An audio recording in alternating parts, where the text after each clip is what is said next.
Okay, guys, we continue. Let's go back to the interview.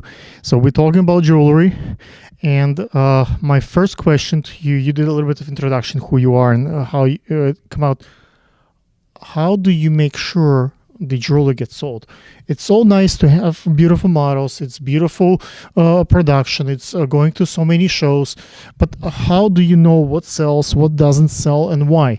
What's the process from likes and followers and, oh, beautiful, I love it, I want it for free, to actually paying clients? In my view, when I was watching your show, right, you saw I was filming like 3-4 video cameras, couple of photo cameras. I had like 5 people filming for that day, by the way. So I was filming primarily I was watching the guests, the VIP folks, and I was looking primarily, are they looking at the garment? Are they looking at the model? Are they cheering for the jewelry or because sometimes they love the model, they don't care for what she wears. Sometimes they love the garment, but they don't care for jewelry. Sometimes it's a friend of the makeup artist or hairstylist. How do you distinguish with the eyes? And you have to be there physically present in the show to see when the particular item strikes. Like, how do you move to the next step? What are the more important steps? Because people think, oh, you have to do the fashion show, and then what? Once you do it, how do you move the item to the stores? How do you move it to make a sale? How do you promote next? That is a great question, Alex. And there is no right and wrong answer. How tips will help? I just let it flow with me. You have to understand something about glass. Glass artists are different from any other kind of artist. Why? Because we make these incredibly beautiful things, and I got a great feedback from the crowd, from whoever was there. They really loved the jewelry. And to answer another question that you said, there were like I think about 10 or 11 models. One of the models came in late, so she did not wear my jewelry. And many people after the show came to me and asked me, did you run out of jewelry? Why didn't the model wear the jewelry? So that for me was an indicator. Interesting. Yes. Moment. They noticed that. And I said, because she was late, she wore the garment and she ran to the runway. I didn't even see her. So for me, that was even though she didn't wear it, for me, that was a very happy moment. But, you asked me, how do I sell? When I make jewelry, you have to understand, I am an artist. I'm not a businesswoman. In fact, I'm the worst businesswoman. Well, you're both. And the thing is, when I make each piece, I want to make it in the best possible way. That's all I think about. And I work with clear glass because I feel that you can wear it anytime. A woman can the upstairs, the next floor, we have a free, huge, one of the biggest art studios for glass in Brooklyn. Yes. And you can, this is brick. So this is Brick Art Media Center. So this is the floor where we're filming. Right. But if you go to the next floor, that's where you can produce glass. Right. And not many people know that it's a kind of expensive and complicated equipment needs to be done. So if people want to experiment and practice, this is the best probably glass artists in Brooklyn come here. Absolutely. So. No, but then also you have to bear in mind that you get like these really nasty burns. You get burns all the time, and then so it's making glass jewelry is in itself such a long and tedious and difficult process. I've been doing glass for 20 years, so actually more like 18 years, and you just keep getting better and better, and then now I'm at this point where I can make anything. If you give me any design, I can make it. And the thing is that, when people came back to me after, so when I met this, I just happened to meet the international designer by chance, and she saw my work and she said, let's collaborate, let's do the New York Fashion Show. I said, okay, let's do the New York Fashion Show. After that was over, Ivonne Camacho signed a contract with me right away. Albion, Cole Woods, supermodels, they connected with me and said, hey, can I wear your jewelry? People have been calling me and asking me, how do I buy your jewelry? A lady came just now and she said, can I buy your jewelry? What I'm trying to say is that when you create a beautiful product and you give it your best, people will find you. Let me come back. Maybe you didn't understand my question. Let me rephrase it. A few weeks ago, maybe actually last weekend, Raju Paul, if you know Raj, his daughter was getting married, and I was filming. That's Indian family wedding, and obviously everything is expensive. The dress could be like $50,000, and it's a lot of gold and a lot of diamonds. Indian tradition. So the bride and groom sit on the couch, like similar to this one, much more fancier one, and everybody comes and bring the gifts and the gold. So a dress like that, if you wearing something so expensive, would require quite expensive jewelry, custom made. So that's a great market for the custom made jewelry of that magnitude, because probably she was wearing maybe 5-10 pounds of jewelry on herself, and maybe like 50-pound dress. I don't know, that dress was really, really heavy. It's very complex. It's a piece of art. How do you find that kind of market? Do you go to bridal shows? Like, how do you find those people who have a big event of like that, when hundreds of people coming to the wedding, and they need a expensive gift, and this is like a perfect fit, because you come from Eastern Asia, or like a Southeastern Asia region, and whether it's Pakistani or like Indian or Bangladesh wedding, those weddings usually have quite a bit of family members, and that's a perfect market for your jewelry. Especially with you having your heritage like that, I think that's a natural market where you can sell it.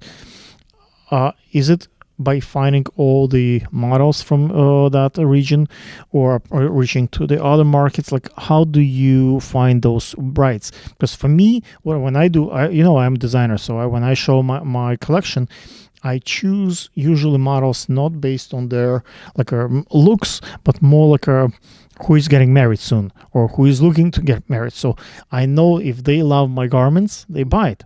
Because my wedding collection is glow in the dark fashion. I use mostly feathers and fur. So if they like the garment on the runway, there is a chance that they will take it home for their wedding. So I kind of I don't want to bring back the garments after the show. I want to sell it right there. So for me, if I find the models who fit in that kind of criteria, there is a chance that they will buy it, and not just I'll give it to them, but buy it. How do you find the right models for your show? Yes, I will find. So for me, I feel that for my jewelry, I like to have a wide variety of women.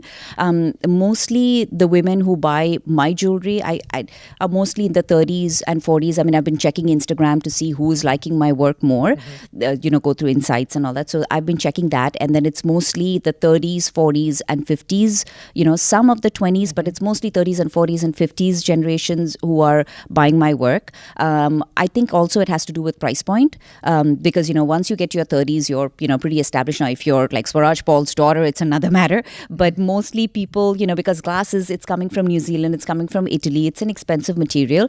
And then I also combine it with silver. I combine it with other pearls and other precious metals. And so that's one way. And as far as models are concerned, I grow across the board. And for me, that is an important point. I like to include all women of all skin tones to wear my jewelry, because I think that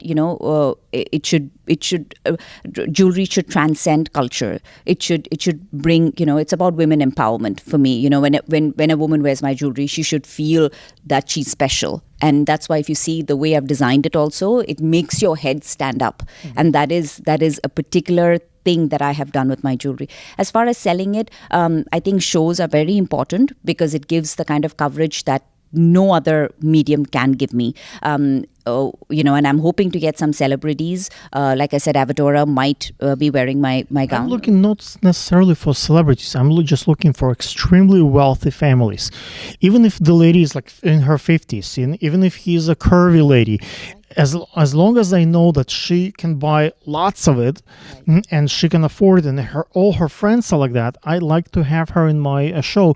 Even the audience sometimes say, "Oh, how come he have overage girl or someone short or someone not a standard like a variety?" But I have diversity in that sense. What I try to go that make sure that every model in my collection comes from extreme wealth.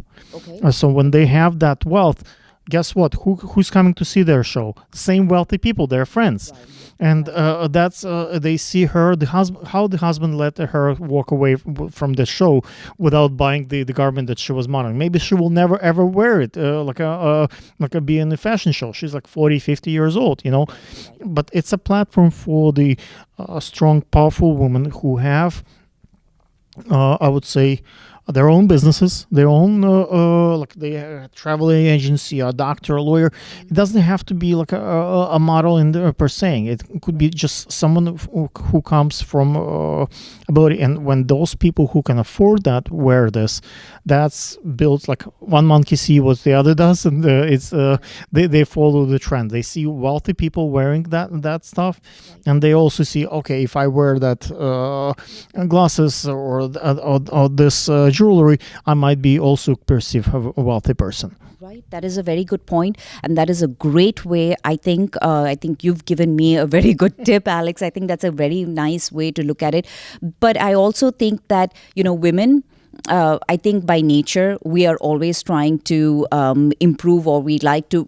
Women like beautiful things. It is across the board. That's why they tell, "Oh, a diamond is a woman's best friend," and things like that. Because women just like beautiful things. And if you put a beautiful piece of jewelry on a beautiful woman, and that woman is walking across the runway, every woman who's sitting there says in her mind, I used to be that woman, where I would look at it and say, I could be that woman if I wore this beautiful jewelry. If I wore this and I actually went to the gym and I worked out, then I could actually be slimmer and I could actually wear this and carry this off. Now, I might not do the second part, but I will do the first part. I will buy the jewelry. So the thing is, I find that it is... In my case, mostly it's the guys who buy the jewelry, not the girls. It's a gift item. Right. The guys see, oh my God, this girl is beautiful. This is beautiful. Let me buy it for my wife. Right. A woman would choose and will try to do it cheaper and find it online and whatever. She does her research. But the guys don't know any better. That's the only fashion show they ever went in their life. Mm-hmm. They went there. They see. They want to bring something home to the wife, say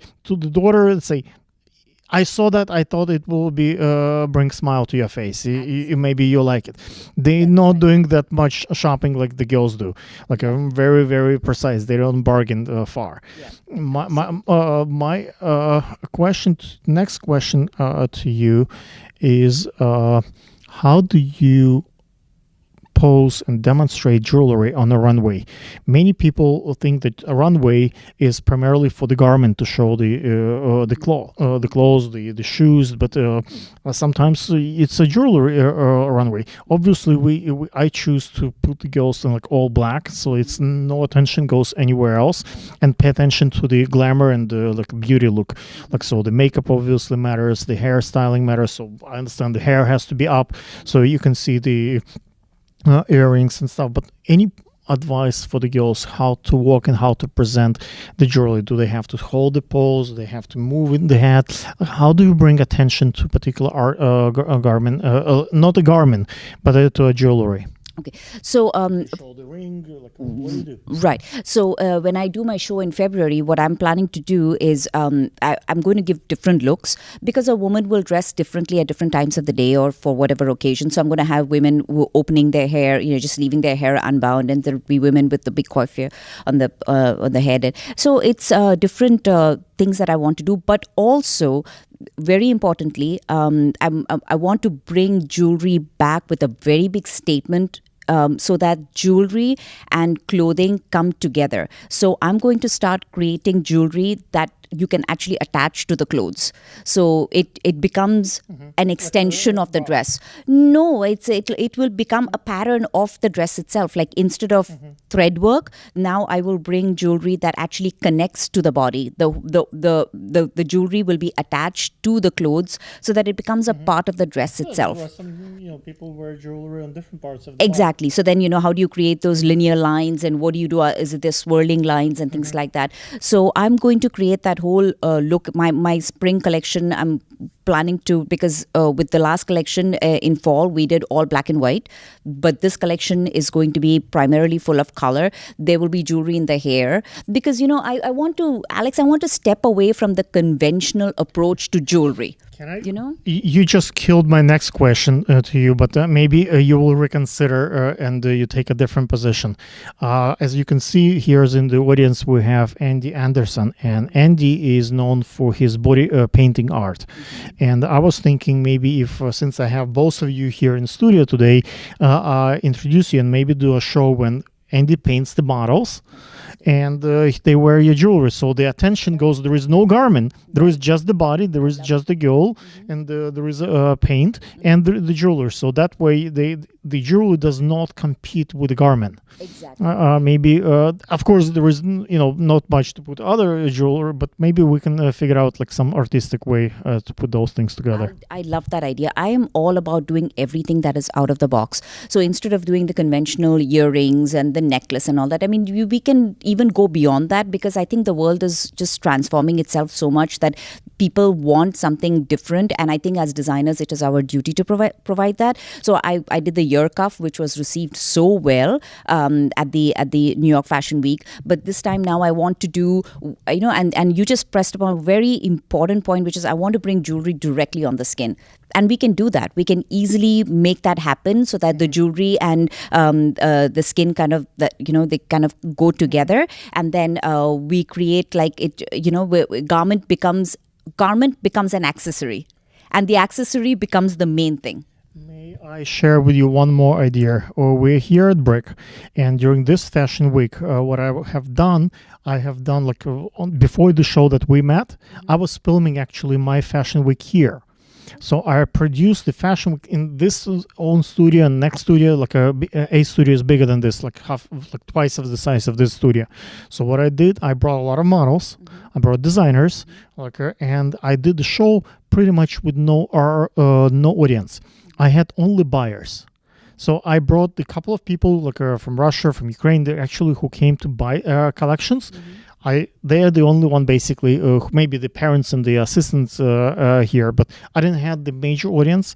But what happens is, because it's free, I have no expense for the rental, and because it's proper lighting and proper pictures and video, so we got really good pictures, we got really good video, we got the actual people who can buy it came in and they didn't stay in the crowd, and they could touch it and look at it and see the process. And we did pretty much the whole fashion show, but with lack of, so it was still kind of upscale, I would say, work, but at the same time it was very, very affordable. Maybe we can do some show here for jewelry when we can actually film it, like turn around with the cameras and do it here, but not having all the other expenses. Because what I see, the reason why Instagram and Snapchat, all this new social media wins, because there is no more expense of modeling agencies, no more expense for the rental.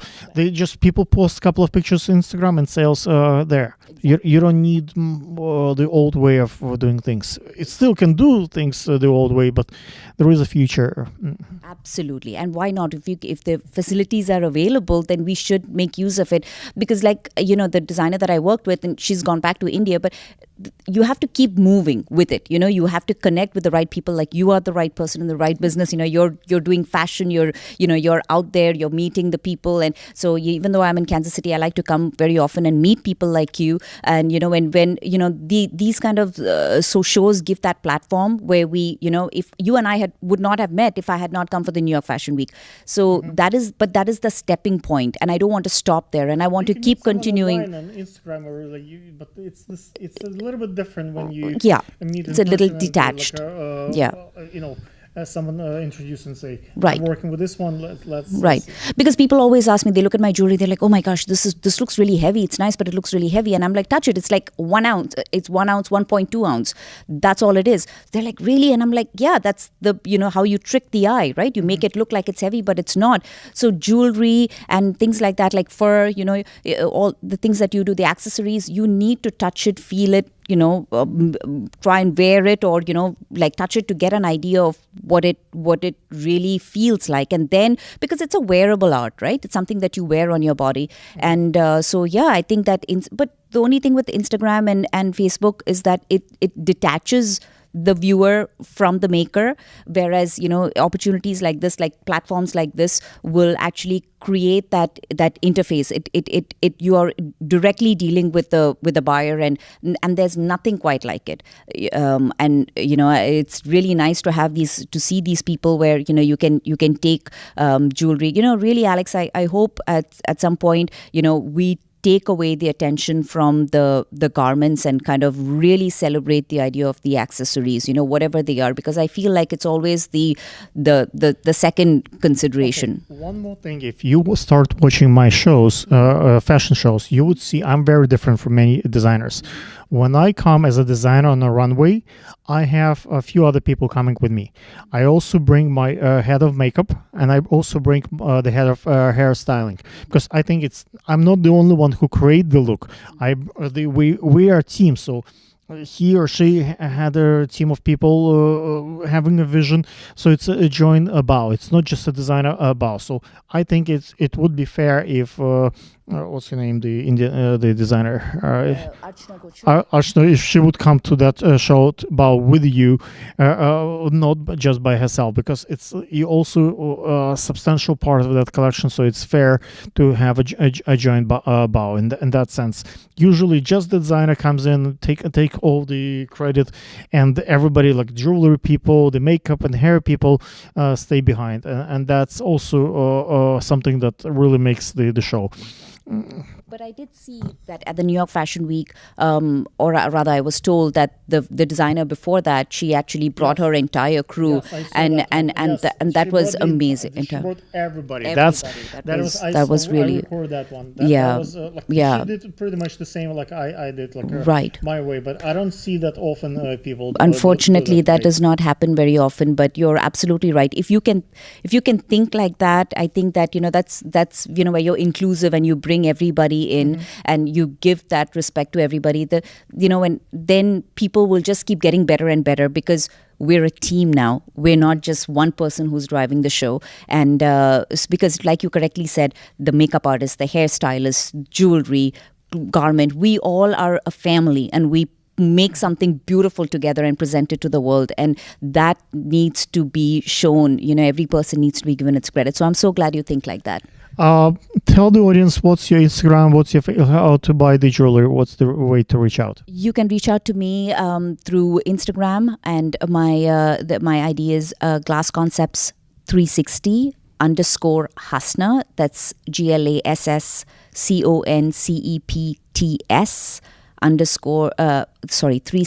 360 _ Hasna.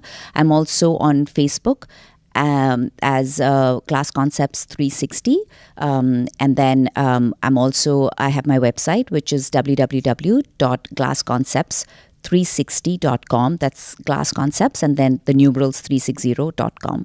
So yeah, you can reach me anytime, and if there's something you have in mind or you want to look at my collection, the collection that I did for the New York Fashion Week is new, so I haven't put it on my website yet, but it's on Instagram and it's on Facebook. So definitely, I've been getting quite a few calls. In fact, I just got an email from a producer in Puerto Rico. He wants to use my jewelry for his movie, and he's won a Cannes Film Festival before. Then I've had models calling me to say that they want to wear my jewelry to the LA Fashion Week, and all that. So it's been received really well. It's been a great experience, and I'm hoping that more of it the word gets out, and it'll really help a lot. Thank you. Thank you, Alex. I appreciate it. Thank you for the time. Cut. Okay, so